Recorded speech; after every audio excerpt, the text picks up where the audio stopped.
Morning student, कक्षा 7वीं में विषय विज्ञान में हम अध्याय 2 पढ़ रहे हैं। अध्याय 2 में हमने पिछले वीडियो में मानव के पाचन तंत्र के कुछ भागों के बारे में जाना था। अब हम उन्हीं भागों को क्रमशः एक एक से वर्णन करके पढ़ेंगे, उनका विस्तार पूर्वक अध्ययन करेंगे। तो यहाँ हमने पहला पॉइंट पढ़ा था मुख एवं मुख गुहिका, यानी मुंह और मुंह गुहिका। तो चलिए जानते हैं ये क्या होता है। तो देखिए, भोजन का अंतर्ग्रहण मुख के द्वारा तो होता है, यानी भोजन को हम मुंह के द्वारा ही अंदर लेते हैं। तो आहार को शरीर के अंदर लेने की प्रतिक्रिया को अंतर्ग्रहण कहते हैं, इसलिए इसे भोजन का अंतर्ग्रहण कहा जाता है।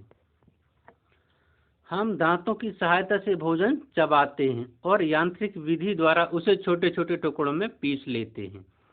प्रत्येक दांत मसूड़ों के बीच अलग अलग गर्ती का सॉकेट यानी सॉकेट में ढांचा होता है, जैसा कि चित्र 2.3 में दिखाया गया है। इसी पेज में आप देख सकते हैं, यानी जो अलग अलग दांत होते हैं वो मसूड़ों के बीच अलग अलग प्रकार से लगे होते हैं। ठीक है, हमारे दांतों की आकृति भिन्न भिन्न होती है और उनके कार्य भी अलग अलग होते हैं, यानी अलग अलग दांत होते हैं, यानी हमारे दांत जितने होते हैं उनमें कुछ अलग अलग दांत के सेट होते हैं और उनके कार्य भी अलग अलग होते हैं।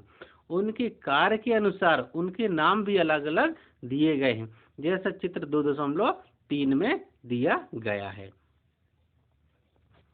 यहाँ क्रियाकलाप 2.2 दिए गए हैं, इसे आपको पढ़ना है। हम आगे चित्र 2.3 को देखते हैं।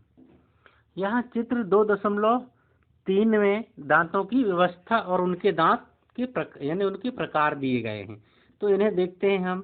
देखिए, यहाँ पहला है चर्वणक, दूसरा है अग्र चर्वणक, फिर है रदनक और कृतंक दांत। तो देखिए, ये अलग अलग प्रकार दिए गए हैं ना, किनको कौन नाम दिया गया है, किस कहाँ सेट होते हैं। ये हमारे दांतों जिस प्रकार हमारे मुख में व्यवस्थित होते हैं उसी के अनुसार ये दिए गए हैं, तो आप इन्हें देख लीजिएगा।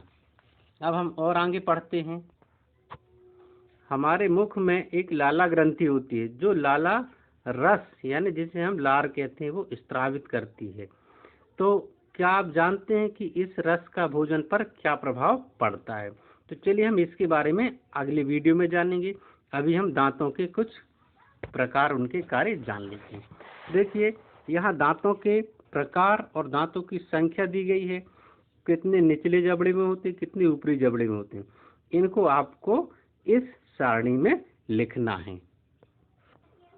अब हम नीचे और आगे पढ़ते हैं। यहाँ देखिए दिया गया है दूध के दांत तथा स्थायी दांत। तो क्या होता है कि ये दूध के दांत जो होते हैं शैशव काल में निकलते हैं और लगभग 8 वर्ष की आयु तक ये सभी दांत गिर जाते हैं।